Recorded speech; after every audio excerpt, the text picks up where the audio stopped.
ہمارے ساتھ موجود ہیں سید نوید قمر صاحب، پاکستان پیپلز پارٹی کے رہنما ہیں۔ اس وقت بھی آل پارٹیز کانفرنس کے مذاکرات جاری ہیں، مشترکہ اعلامیہ آنے میں کچھ وقت ہے۔ نوید قمر صاحب ہمارے ساتھ موجود ہیں، ان سے بات کرتے ہیں۔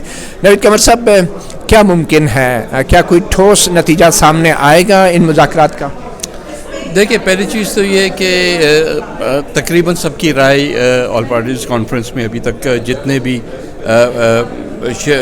شرکا ہیں ان کا یہ خیال ہے کہ یہ یہاں پہ بیٹھ کے باتیں کر کے اور پھر گھر جا کے سو جانے والا اب وقت گزر گیا، اور اب ایکشن پلان جو ہے اس کا اعلان اے پی سی کرے، اور انشاءاللہ آپ دیکھیں گے کہ آج جب یہ کنکلوڈ ہوگا تو ایک احتجاج کا، اور مختلف طریقے ہوتے ہیں جو احتجاج کے، جلسے، جلوس، ریلیز، اس کے بعد عدم اعتماد، پھر استعفیٰ، سب آپشنز جو ہیں اس پہ بات بھی ہوئی ہے، اور وہ آپ ایکشن پلان میں دیکھیں گے۔ اچھا، یہ بتائیں کہ نواز شریف صاحب نے اپنی تقریر میں کہا کہ ان کا اصل ہدف عمران خان نہیں، وہ قوتیں ہیں جو انہیں لے کر آئی ہیں، تو کیا پاکستان پیپلز پارٹی اس سے اتفاق کرتی ہے؟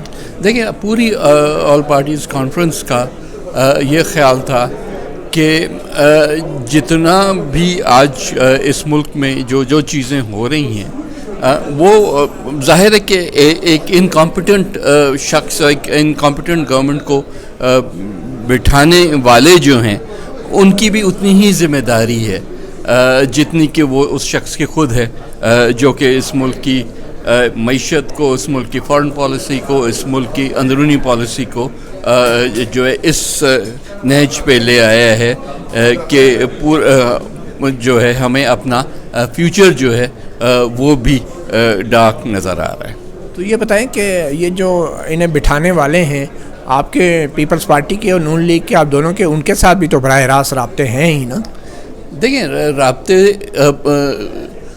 ہیں یا نہیں ہیں، یا کسی وقت پہ کسی خاص موقف کے لیے، for example F A T F وغیرہ کے لیے اگر بات بھی ہوتی ہے، لیکن جو تحریک ہوگی وہ جب تک کہ اس بات کو ایڈریس نہیں کرے گی کہ فوج کا پاکستان کی سیاست میں انٹرفیئرنس نہیں ہونا چاہیے، تب تک باقی چیزیں بے معنی ہیں۔ تو پھر آپ جی ایچ کیو میں جا کے آرمی چیف سے بھی ملاقاتیں کرتے ہیں، اور پھر آپ کہتے ہیں فوج کا کوئی سیاست میں رول نہیں ہونا چاہیے، کیا یہ تضاد نہیں ہے؟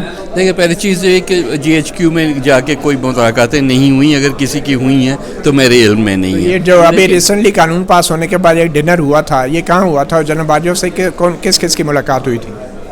دیکھیں، وہاں جو لوگ تھے، جو شرکا تھے، ان کی ایک پرٹیکولر موضوع پہ بات چیت ہوئی تھی، وہ تھی گلگت بلتستان۔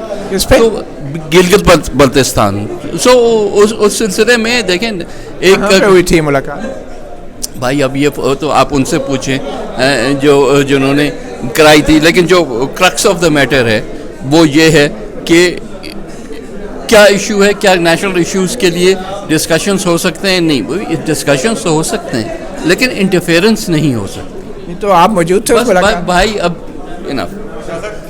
یہ تھے سید نوید قمر، پاکستان پیپلز پارٹی کے، بہت شکریہ۔ جی، نوید قمر صاحب کہہ رہے ہیں کہ وہ واش روم جا رہے تھے، اور میں نے انہیں راستے میں یہ سوال کر لی۔ اینی وے، مطیع اللہ جان، ایم جے ٹی وی آپ کو اپڈیٹ دیتا رہے گا۔